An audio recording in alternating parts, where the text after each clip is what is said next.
Holidays-nale, adu namma GT Holidays da. GT Holidays, South India's #1 travel brand. You know you are special when you're with GT Holidays.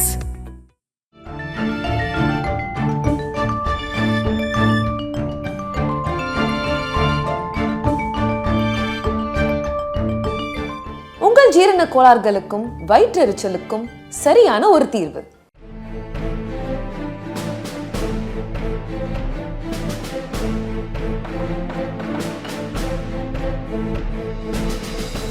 விடுதலை 2 எப்படி இருந்தது உங்க பார்வையில படம்? அரசியல் பேசியிருக்காரு, அதாவது மிகப்பெரிய அரசியல் இந்த படத்துல வந்திருக்கு.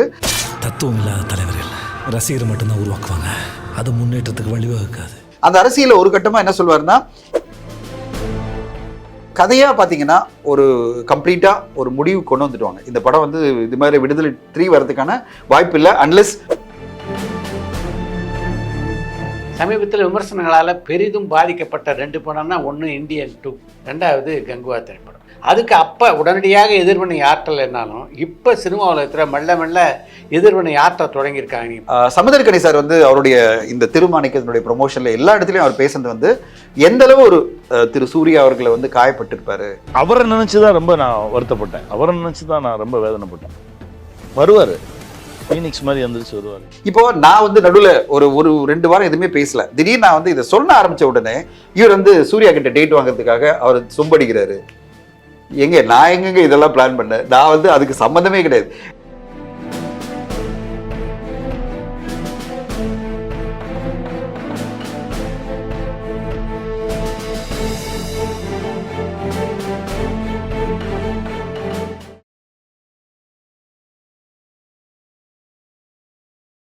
Welcome to cinema this week. வணக்கம் சார். விடுதலை 2 திரைப்படத்தை எப்படியும் பார்த்துருப்பீங்க. எப்படி இருந்தது உங்கள் பார்வையில் படம்? நான் தமிழ் சினிமா வந்து முக்கியமான சினிமாலாம் வரும்போது FDFS தான் 9 o'clock கரெக்டாக பார்த்தாகணும். எனக்கு வந்து அது வந்து ஒரு லட்டு சாப்பிட்ற மாதிரி உடனே பார்த்துட்டோம். உண்மையிலே எனக்கு ஆச்சரியம் என்னென்னா, இவ்வளோ இன்டென்ஸான எமோஷ்னலான அரசியல் கலந்த பல புரிதல்களோட ஒரு படத்தை கொடுக்க முடியுமா? இதில் வந்து இவ்வளோ பெரிய உழைப்பு, அவ்வளோ பேர் காட்டில் உழைச்சிருக்காங்க. எல்லோருமே விஜய் சேதுபதி சாரில் தொடங்கி சூரி சார்லேருந்து எல்லாருமே, கேமராமேனு எல்லாருமே மிகப்பெரிய உழைப்பு, ஆகச்சிறந்த ஒரு உழைப்பை கொடுத்துருக்காங்க. அந்த காலகட்டத்துக்கே நம்மளை கொண்டு போயிருக்காங்க. அதாவது 80s நடந்த அந்த பீரியடில் என்னென்ன விஷயங்கள்லாம் நடந்ததோ அந்த காலகட்டத்துக்கு நம்மளை கொண்டு போய் அங்கே வாழ்ந்த ஒரு வாத்தியார் வாழ்க்கையில் என்னென்ன விஷயங்கள்லாம் நடந்தது, எதனால் அவர் வாத்தியாராக மாறினார், அந்த வாத்தியாராக மாறின பிறகு இந்த சமுதாயம், இந்த அரசியல் உலகம், இந்த அரசாங்கமும் அவர் எப்படி வந்து ஒரு போராளியாக பார்க்குது, அவரை வந்து வச்சு என்ன மாதிரி அரசியல் பண்ண பார்க்குது, பல விஷயங்களை இதில் சொல்லியிருக்காரு. அரசியல் பேசியிருக்காரு, அதாவது மிகப்பெரிய அரசியல் இந்த படத்தில் வந்திருக்கு. அந்த அரசியலில் ஒரு கட்டமாக என்ன சொல்வாருன்னா, இவரை வச்சுக்கிட்டு எப்படி சென்ட்ரல் கவர்மெண்ட் ஃபண்ட்ஸ் வாங்கலான்றது போவோம். ஏன்னா இவரை தேடுறதுன்றது ஃபண்ட்ஸு. நீங்கள் வீரப்பன் டைமில் ஞாபகம் இருக்கா உங்களுக்கு? வீரப்பன் டைமில் பார்த்தீங்கன்னா அது வந்து அந்த போராட்டமே, அவரை தேடி போகிற போராட்டத்தில் வந்து பார்த்தீங்கன்னா சென்ட்ரல் கவர்மெண்ட் ஃபண்ட்ஸ் வரணும், ஏன்னா இவ்வளோ பெரிய ஒரு மூமெண்ட் இருக்குது, இவ்வளோ பெரிய ஒரு ஃபோர்ஸை வந்து நாங்கள் அனுப்ப வேண்டியிருக்கு, அதுக்கு அலோகேட் பண்ணுங்க அப்படின்ற மாதிரி. அந்த ஃபண்டெல்லாம் நின்று போயிடும், இவரை பிடிச்சிட்டா அப்படின்னு வரும். அதாவது சிச்சுவேஷன் எப்படி காமிப்பாங்கன்னா, அவர் பிடிச்சிட்டு சொல்லிடாதீங்க, இப்போதைக்கு கொஞ்ச நாள் ஃபண்ட்ஸ் வரட்டும், அது பிறகு நம்ம சொல்லலாம் அப்படின்னு. அப்போ பல விஷயங்கள் அரசியலில் என்ன மாதிரி நடக்குது, ஒரு ஸ்டேட் கவர்மெண்ட்டுக்கு சென்ட்ரல் கவர்மெண்ட் நடக்கிற கான்ஃப்ளிக்ட் என்ன, ஒரு அரசாங்கம் எப்படி நடக்குது, மினிஸ்டர்ஸ்க்கான ஒரு ரிக்குவயர்மெண்ட் என்ன, ஒரு அதிகாரிகள் எப்படி வந்து ஒரு விஷயத்தை பர்சனலாக செல்ஃபிஷ் மோட்டிவில் பண்ணுறாங்க, இப்படி பல விஷயங்களை பல தளங்களை இந்த படம் பேசுது. பல லேயர்ஸில் ஒரு கதை. இதில் விஜய் சேதுபதி சாரோட நடிப்பு அட்டகாசம். அவர் வாழ்ந்திருக்காரு சார். இன்ஃபேக்ட் வாத்தியார் என்ற ரோலுக்கு இந்த படத்துக்கு அவருக்கு கண்டிப்பாக இன்னொரு முறை தேசிய விருது கிடைச்சாலும் ஆச்சரியம் இல்லை. அவ்வளோ பிரமாதமான ஒரு உழைப்பு. வாத்தியாரவே வாழ்ந்து வாத்தியாராக மறைகிறார். அவ்வளோ பிரமாதமான ஒரு நடிப்பு.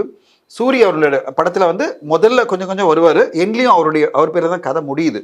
ஸோ அதனால் ஒரு கதையாக பார்த்தீங்கன்னா ஒரு கம்ப்ளீட்டாக ஒரு முடிவு கொண்டு வந்துடுவாங்க. இந்த படம் வந்து இது மாதிரி விடுதலை 3 வரதுக்கான வாய்ப்பு இல்லை அன்லெஸ் சூரியனுடைய வாழ்க்கையை ஒரு கதையாக பண்ண போகிறேன்னு நினச்சா தவிர. ஆனால் ரொம்ப பிரமாதமான ஒரு மேக்கிங், ஆழமான அழுத்தமான கருத்துக்கள், அரசியல் கருத்துக்கள், ஃபிலாசபி நிறைய பேசுகிறாங்க, மார்க்சிசம் பற்றி பேசுகிறாங்க, கம்யூனிசம் பற்றி சொல்கிறாங்க.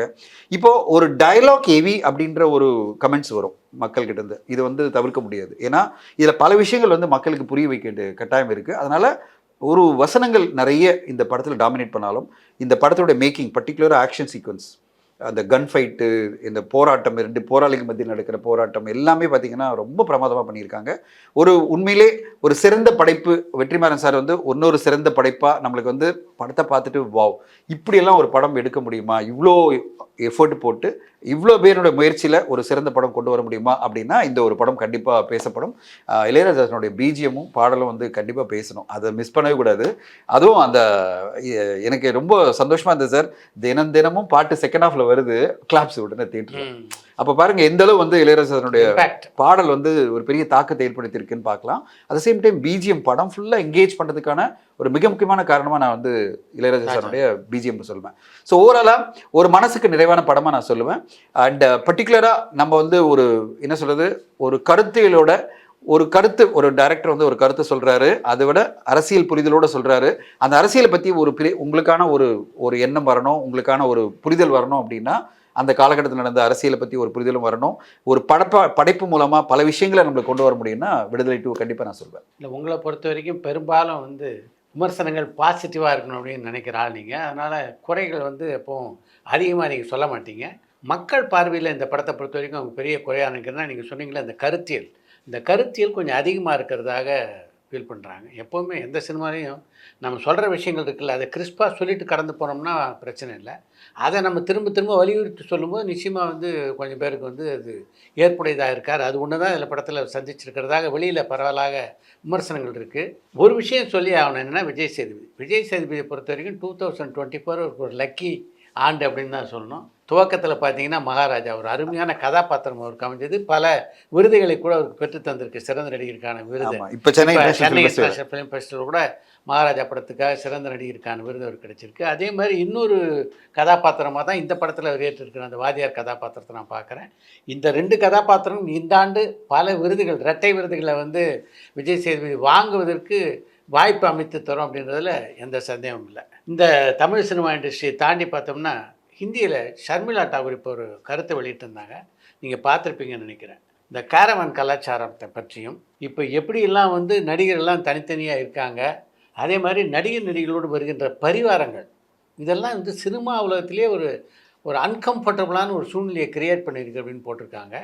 இதையெல்லாம் தவிர்க்கிறதுக்காக தான் பல மாதங்கள் முன்னாடி நீங்கள் வந்து எல்லாரையும் கூட்டி பேசுனீங்க. ஒரு பக்கம் தயாரிப்பாளர், திரையரங்கு உரிமையாளர், ஏதாவது ஒரு சின்ன மூமெண்ட்டாவது அதில் நடந்ததா, இல்லை நிலைமை அப்படியே இருக்கா? உண்மையிலே sir, Tamil film producer council, various associations இருக்கிற தமிழ் சினிமாவில் இருக்கிற முக்கியமான அசோசியேஷன்ஸ், ஆக்டிவ் ப்ரொடியூசர் அசோசியேஷன் சேர்ந்து பல டிராஃப்டெல்லாம் ரெடி பண்ணியிருக்கோம். ஆனால் அது ஒரு சின்ன இதில் இப்போதைக்கு தடைப்பட்டிருக்கு. அதாவது ஒரு ஃபைனல் அக்ரிமெண்ட் ஸ்டேஜுக்கு வரல. ஆனால் அதில் பல விஷயங்கள் நடிகர் சங்கத்தோடு சேர்ந்து நாங்கள் பண்ணியிருக்கோம், இயக்குனர் சங்கத்தோடு பண்ணியிருக்கோம், சினிமாட்டோகிராஃபர் அசோசியேஷன், எடிட்டர் அசோசியேஷன், அப்படி எல்லா அசோசியேஷன் சேர்ந்து ஒரு அசோசியேஷன் கூட தனித்தனியான அக்ரிமெண்ட். அதில் மிக முக்கியமான விஷயம் நாங்கள் இயக்குனர் சங்கத்துக்குள்ள நாங்கள் கேட்டது என்னென்னா, 30 நாளுக்கு முன்னாடி படம் வந்து கண்டிப்பாக தயாரிப்பாளர் கையில் வரணும். கடைசி நிமிஷத்தில் படத்தை நீங்கள் வந்து, அதாவது முடிவடைகிறதுக்கே கடைசி நிமிஷத்தில் கொண்டு வரக்கூடாது. அவங்களே பார்க்க முடியாத சூழ்நிலையில கொடுக்கறது அது அடுத்த கட்டம். பட் என்னன்னா, அட்லீஸ்ட் ஒரு தயாரிப்பாளருக்கு தன் கிட்ட வர படைப்பு என்ன மாதிரி படைப்புன்னு 30 நாள் முன்னாடி தெரியணும். அப்போதான் அவர் அடுத்த கட்டமாக அந்த படத்தை கான்ஃபிடென்ட்டாக கொண்டு போக முடியுன்றதை நாங்கள் ஒரு ரிக்வெஸ்ட்டாகவே வச்சுருந்தோம். அந்த ரிஃபார்மேஷனில் அதுக்கு டைரக்டர் யூனியன் ஒத்துக்கிட்டாங்க. டைரக்டர் யூனியன் என்ன சொன்னாங்க, இது கண்டிப்பாக நாங்கள் ஒத்துக்கிறோம். டைரக்டர்ஸ் வந்து கண்டிப்பாக படம் என்ன தேதி நம்ம ஃபிக்ஸ் பண்ணுறோமோ 30 நாள் முன்னாடி படத்தை வந்து ஃபைனல் காப்பி. இப்போ என்ன நடந்தது தெரியுமா சார், 3 நாள் முன்னாடி வரையும் அதனுடைய படத்தினுடைய ஃபைனல் டிஏ போயிட்டே இருக்கும், விஎஃப்எக்ஸ் போயிட்டே இருக்கும், சவுண்ட் மிக்ஸ் போயிட்டே இருக்கும். அப்போ என்ன சொல்லிட்டே இருப்பாங்கன்னா இயக்குனர்கள்லாம், சார் படம் கம்ப்ளீட் ஆகலை, நீங்கள் படம் கம்ப்ளீட் ஆன பிறகு பாருங்கள், அது எப்போ கம்ப்ளீட் ஆகும், 2 நாள் முன்னாடி கம்ப்ளீட் ஆகும். அப்போ நீங்கள் என்ன சேஞ்ச் பண்ண முடியும்? உங்களுக்கு ஒரு பர்ஃபெக்ட் படத்தை காட்டணும்னு நான் நினைக்கிறேங்க. அவங்க நினைக்கிறாங்க, அது ஜென்யூனாக நினைக்கிறாங்க. நாங்கள் என்ன சொல்ல வந்தோன்னா, எல்லா அசோசியேஷனும் நீங்கள் அந்த பர்ஃபெக்டான படத்தை 30 நாள் முன்னாடி காமிங்க. இப்போ தயாரிப்பாளர்கள்லாம் சேர்ந்து என்ன ஒரு முடிவா அப்படின்னா, எல்லாரும் ஒரு ரிக்வெஸ்ட்டாக வச்சிருக்கிறது என்னன்னா, இதை வந்து நம்ம வந்து அசோசியேஷனாக எல்லாரும் சேர்ந்து எடுக்கணும்னு பேசிட்டு இருக்கோம். எல்லா அசோசியேஷனும் பேசிட்டு இருக்குது என்னன்னா, இது வந்து ஒரு இம்ப்ளிமெண்ட் பண்ணணும். எப்படின்னா, படம் கையில் காப்பி வந்த பிறகு தான் ரிலீஸ் டேட்டே போடணும் இனிமேல்.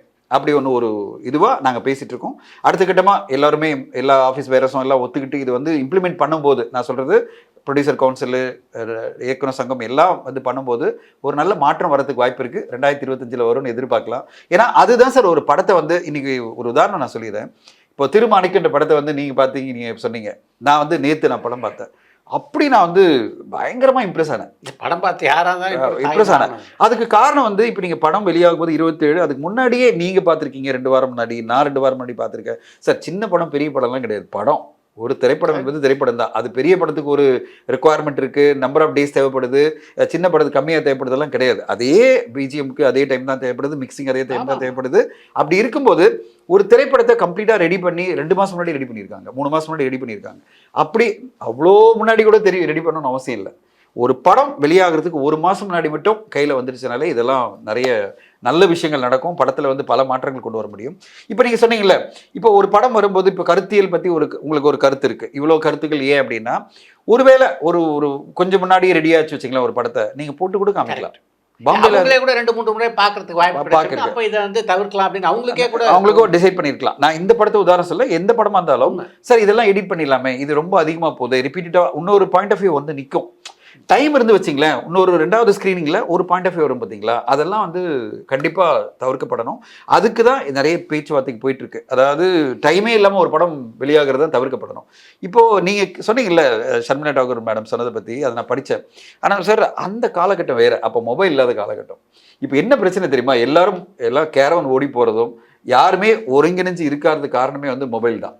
மொபைலில் எப்போ ஷூட் பண்ணிவிடுவாங்களோ, ஏதாவது அதை விட அடுத்த கட்டமாக பார்த்தீங்கன்னா அங்கே ஏதாவது க்ரௌட் வந்துகிட்டே இருக்கும். எல்லாரும் வந்து செல்ஃபி எடுக்கணும்னு சொல்லுவாங்க, உடனே எல்லாரும் வந்து டிஸ்டர்ப் பண்ணிகிட்டே இருப்பாங்க. அப்புறம் அந்த லுக் வெளியில் போயிடும். இப்போ ஒரு மேக்கப் போட்டுட்டு ஒரு பர்டிகுலர் லுக்கில் ஒரு படத்துக்கு வந்திருக்காங்க வச்சுங்களேன், இப்போ உடனே வந்து செல்ஃபி எடுக்கணும்னு வரும்போது அவங்க அந்த செல்ஃபியை இம்மீடியட்டாக ஷேர் பண்ணிடுறாங்க அவங்களுடைய சோஷியல் மீடியா அக்கௌண்ட்டில். அப்போது அந்த ஒரு எக்ஸ்க்ளூசிவிட்டி இருக்குது பார்த்தீங்களா, அந்த லுக்குக்கான எக்ஸ்க்ளூசிவிட்டி போயிடுது. இதனால தான் வந்து இந்த கலாச்சாரமே மாறி போச்சு. யாருமே அங்கே நிற்கிறது இல்லை. இப்போ அங்கே நிற்கிறது யார் பார்த்தீங்கன்னா, எனக்கு இந்த ஒரு கேள்வி இருக்குது. சினிமா பல ஆண்டுகளாக தயாரிச்சிட்ருக்கோம். இப்போ எம்ஜிஆருடைய கெட்டப்போ, திருவிளையாடலில் சிவாஜி கெட்டப்போ இதெல்லாம் வெளியில் எக்ஸ்போஸ் ஆகாமல் இல்லை, அவங்களே புகைப்படங்கள் கொடுப்பாங்க. இந்த ஒரு கெட்டப்பை அவ்வளோ எக்ஸ்க்ளூசிவாக வச்சுக்கிறது ஒரு திரைப்படத்தினுடைய வெற்றிக்கு எந்த வகையில் உதவும் அப்படின்றது நீங்கள் ஏதாவது ஐடியா? நடிகர் பொறுத்தவரைக்கும் சார் அவங்க என்ன சொல்லுவாங்க, நான் இதுக்காக ஒரு எக்ஸ்க்ளூசிவ் லுக் கொடுத்துருக்கேன், இது படம் வரும்போது நம்ம ரிலீஸ் பண்ணிக்கலாம் சார். நான் நிறைய பேருக்கு மொத்த ஜனம் தெரிஞ்சிடும். நீங்கள் நம்ப மாட்டீங்க, நான் படம் ஷூட்டிங் அப்போ பெரிய நடிகர்லாம் பார்க்கும்போது ஃபோட்டோ எடுத்துருப்போம். அவங்க எனக்கு ஃபர்ஸ்ட் இன்ஸ்ட்ரக்ஷன் சொல்லுவாங்க, சார் இது வெளியே வரக்கூடாது, நாங்களே அப்புறம் உங்களுக்கு தரோம், இப்படி தான் சொல்லுவாங்க. இது வந்து நம்ம ஒன்றுமே பண்ண முடியாது. அவங்க என்ன சொல்கிறாங்க, இந்த ஒரு லுக்கில் நான் இருக்கேன், இதை வந்து வெளியில் வந்துடக்கூடாது அப்படின்றது அவங்களுடைய பாயிண்ட் ஆஃப் வியூ. இது ஆனால் இன்னைக்கு இந்த ஒரு மொபைல் கல்ச்சர் வந்த பிறகு யார் எடுத்துருவாங்களோன்ற ஒரு வரியில தான் எல்லாருமே கேரவனில் போயிடுது. கேரவனில் நீங்கள் போய் எடுக்க முடியாது. அப்போது அவங்களுடைய ஒரு எக்ஸ்க்ளூசிவிட்டி வந்து கண்டிப்பாக இருக்கிறதுனால தான் இந்த அவங்க கேட்டது இந்த காலத்தில் நடக்கவே நடக்காது. நான் சொல்கிறது கேரக்டர் ஆர்டிஸ்ட்லேருந்து எல்லாருமே ஷார்ட் முடிஞ்சுதா அடுத்த கட்டமே அவங்க கேரவனில் போய் இருக்கிறதுக்கான காரணமே இதுதான். அதை வந்து நம்மளும் கொஞ்சம் கண்ட்ரோலில் இருந்தால் வச்சுங்களேன், இவங்களும் கீழே இருப்பாங்க. இப்போ இருக்கிறவங்கலாம் எல்லோருமே ஷூட்டிங்கில் இருக்கவங்களாம் சார் ஒரு செல்ஃபி எடுத்துக்கலாமா, ஒரு ஃபோட்டோ எடுத்துக்கலாமா அப்படின்லாம் யாருமே வராமல் அவங்க மட்டும் ஃப்ரீயாக இருந்தாங்க வச்சுங்களேன். இப்போ நாசா சார் எடுத்து பாருங்கள், கிஷோர் சார் எடுத்து பாருங்கள், பசுபதி சார் எடுத்து பாருங்கள். நான் அவங்க ஷூட்டிங்லாம் பார்த்துருக்கேன். அவங்களாம் கேரவன்லாம் பக்கம்லாம் போக மாட்டாங்க, ட்ரெஸ் சேஞ்ச் பண்ணுறதுக்கு போயிட்டு வந்துகிட்டே இருப்பாங்க.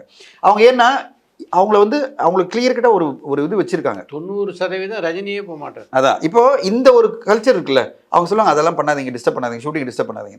அவங்க வந்து ஷூட்டிங் போது என்னை கூப்பிடக்கூடாது, கேரவன் வந்து நான் இங்கே நிற்கிறேன் உடனே வந்துடுற ஷாட்டுக்குன்னு வாங்கல. இது நடிகர்களோ கேரக்டர் ஆர்டிஸ்ட் பண்ண முடியாத காரணமே இங்கே இருக்கிற இந்த மொபைல் கல்ச்சரும் செல்ஃபி கல்ச்சரும் எல்லோருமே உடனே ஒரு ஃபோட்டோ எடுத்துக்கணுன்ற கல்ச்சர் தான். அது மாறும்போது இதெல்லாம் மாறும். இப்போதைக்கு இந்த ரிஃபார்மேஷனை பொறுத்தவரையும் நாங்கள் ரொம்ப தீவிரமாக ட்ரை பண்ணிட்டு இருக்கோம், எல்லா அசோசியேஷனும். அது அடுத்த கட்டம் வரணும், 2025 அந்த மாற்றங்கள் வரும்னு எதிர்பார்க்கலாம். சமீபத்தில் விமர்சனங்களால் பெரிதும் பாதிக்கப்பட்ட 2 படம்னா, ஒன்று இந்தியன் 2, 2வது கங்குவா திரைப்படம். இந்த 2 படத்தை பற்றியும் விமர்சனமாக இல்லாமல் எப்படியோ இந்த படத்தை யாரும் பார்க்க விடாமல் செஞ்சிடணும் அப்படின்ற அளவுக்கு கொஞ்சம் வன்மத்தோடு எழுதப்பட்டிருந்ததாக தான் பல பேரும் நினைக்கிறாங்க. நிறைய தனி மனித தாக்குதல்கள்லாம் அந்த விமர்சனத்தில் இருந்தது. அதுக்கு அப்போ உடனடியாக எதிர்வினை ஆற்றல் என்னாலும் இப்போ சினிமா உலகத்தில் மெல்ல எதிர்வினை ஆற்ற தொடங்கியிருக்காங்க. நீங்கள் பார்த்துருப்பீங்கன்னு நினைக்கிறேன். இப்போ சமீபத்தில் ஒரு பேட்டியில் சமுத்திரக்கனிக்கிட்ட சொல்லியிருந்தார், விமர்சனமாக இருக்கணும். இது மாதிரி பலரும் இப்போ குரல் கொடுக்க ஆரம்பிச்சிருக்காங்க. பல இயக்குநர்கள் இதை பற்றி இன்றைக்கி பேச ஆரம்பிச்சிருக்காங்க. ஒரு படத்தை விமர்சனமாக பண்ணுங்கள், அந்த ப்ராடக்டை விமர்சனம் பண்ணுங்கள். இந்த படத்தை யாரும் பார்க்கவே வரக்கூடாது அப்படின்ற மன்னிப்பில் நீங்கள் பண்ணாதீங்க. நீங்கள் இந்த படத்தில் இது இருக்குது, இதெல்லாம் ப்ளஸ் இருக்குது, இதெல்லாம் மைனஸ் இருக்குதுன்னு சொல்லிடுங்க. நீங்கள் சொல்கிறத கேட்டுட்டு இல்லை பார்த்துட்டு அந்த படத்தை பார்க்கணுமா வேணாமான்னு ஆடியன்ஸ் முடிவு பண்ணிக்கிட்டோம். நீங்கள் அவருக்கு இந்த படத்தை பார்க்காத அப்படியே திரும்பி போயிடுலாம் சொல்கிறீங்கன்னு கேட்டிருக்காங்க. அது ஒரு நியாயமான பார்வையாக தான் நான் பார்க்குறேன். சார் பாக்யராஜ் சாரும் இப்போ வந்து நேற்று அந்த சென்னை இன்டர்நேஷனல் ஃபிலிம் ஃபெஸ்டிவலில் பேசும்போது சொல்லியிருக்காரு, அதெல்லாம் எனக்கு அமிச்சாங்க.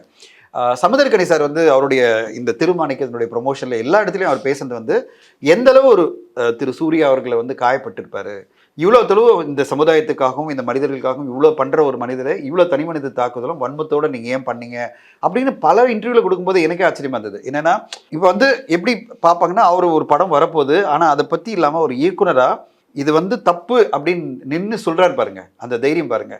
அதாவது இது சமுதாயத்தில் நடந்தது மிகப்பெரிய தப்பு, நான் அந்த நேரத்தில் நான் கவனிக்கல, இதை இப்போ நான் கவனிக்கிறேன். வந்து நீங்கள் காயப்படுத்தும் போது இந்த படம் மட்டும் பாதிக்கலை, அடுத்தடுத்து ஒரு பல படங்கள்லாம் நடிக்கணும். இது எல்லாமே ஒரு அன்வான்டா ஒருத்தருக்கு வந்து ஒரு ஸ்ட்ரெஸ்ஸை நீங்கள் கிரியேட் பண்ணிட்டீங்கன்னா அடுத்து ஒரு ஸ்க்ரீன் ப்ரெசன்ஸ் அவருக்கு இருக்குன்னு, அந்த ஸ்க்ரீனில் அவர் வந்து ஒரு காட்சி அளிக்கும் போது அந்த இதெல்லாம் இந்த ஸ்ட்ரெஸ் எல்லாம் சேர்ந்து அடுத்த கேரக்டர் அவர் வந்து முழுமையாக செய்ய முடியாமல் போயிடல. இல்லை, அவருடைய கான்ஃபிடென்ஸை குறைக்கிற மாதிரி நம்ம பேசக்கூடாதுல்ல சார். ஒரு நடிகரை அந்த படம் இந்த படம் வந்து மிஸ் பண்ணிட்டீங்க, நீங்க இதெல்லாம் மிஸ் பண்ணிருக்கீங்க சொல்றது தப்பே இல்லை சார். அது வந்து எல்லாருக்கும் உரிமை இருக்கு. அது எத்தனையோ பேர் சார் ஆடியன்ஸ்க்கு இருக்கு சார், ஆடியன்ஸ் இருக்கு. இப்போ வந்து நீங்க சங்கர் சார் ரொம்ப அழகா சொன்னார், இந்தியன் 2 படத்துக்கு இவ்வளோ நெகட்டிவ் விமர்சனம் வரும் நான் எதிர்பார்க்கல, ஆனால் ஐ மூட் ஆன் டு இந்தியன் 3 கண்டிப்பாக தேட்டரில் வரும், நான் கான்ஃபிடென்ட்டாக இருக்கேன், இந்த படத்தில் வந்து உங்களுக்கு சாட்டிஸ்ஃபை பண்ணுவேன்றாருல.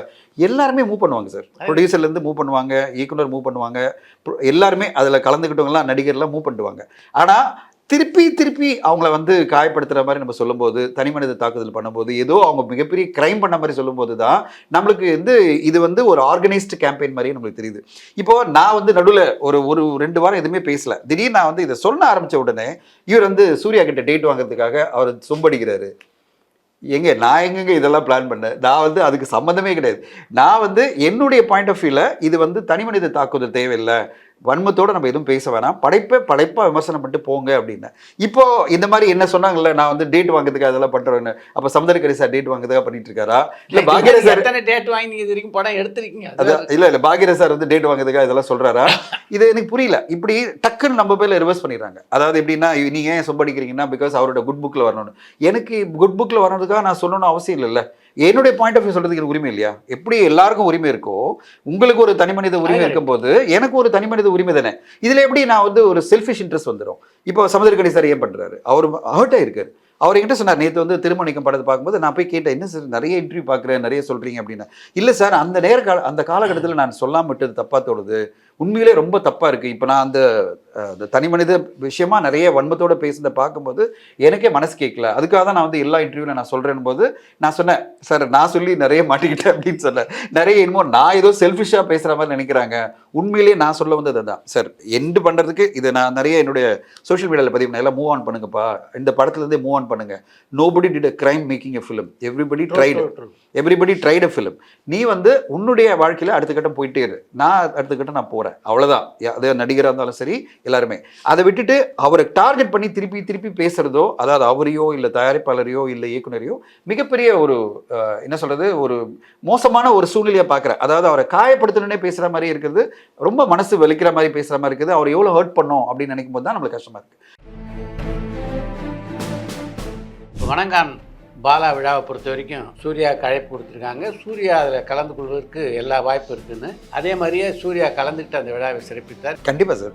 நீங்கள் எப்படி சொல்லணும்னா, இந்த படத்தை நான் வந்து என்கிட்ட ஹோல்ட் பண்ணணும்னு நினைக்கிறது எந்த வகையில் நியாயம்னு சொல்லிட்டு அந்த மொத்தமாக ரைட் ஆஃப் பண்ணிவிட்டு, ஆனால் நீங்கள் பண்ணீங்கன்னா சொன்ன பிறகு தான் அவர் வந்து அதுவும் அருண் விஜய் சார் வச்சுட்டு அந்த படம் பண்ணியிருக்காரு. அஜித் வந்து ஒரு 20-30 கிலோ குறைஞ்சி ஒரு ஹேண்ட்ஸமாக ஒரு ஃபோட்டோ வந்து வலைதளங்களில் வலம் வந்துட்டு இருக்கு. ஒரு பக்கம் அஜித் வந்து தன்னுடைய உடலெல்லாம் குறைச்சிட்டு இந்த படத்துக்காக ட்ரிம் ஆகிருக்காரு அப்படின்னு இருக்குது. இன்னொரு பக்கம் அது வந்து அதெல்லாம் இல்லை, இது மொத்தமாக ஏஐ தொழில்நுட்பத்தில் பண்ணது அப்படின்னு இன்னொரு விமர்சனமும் இருக்குது. சார், அவர் உண்மையிலே ஆச்சரியமா தான் எனக்கு. அவருடைய பாடி ஸ்ட்ரக்சருக்கு வந்து நிறைய ஆப்ரேஷன்லாம் கடந்து அவரால் வந்து அவ்வளோ தொழில் இந்த மாதிரிலாம் பண்ண முடியாது, ஒர்க் அவுட் பண்ண முடியாது. டயட் பயங்கரமாக பண்ணியிருக்காரு. இந்த மாதிரி சொல்லிட்டு போறீங்க தான் வீடியோ விட்டாங்க. பரபரப்பான சினிமா செய்திகள், நட்சத்திரங்களின் பேட்டிகள், சினிமா வரலாறு ஆகியவற்றை பார்க்கவும் படிக்கவும் உங்களுக்கான இணையதளம் tourantalkies.co.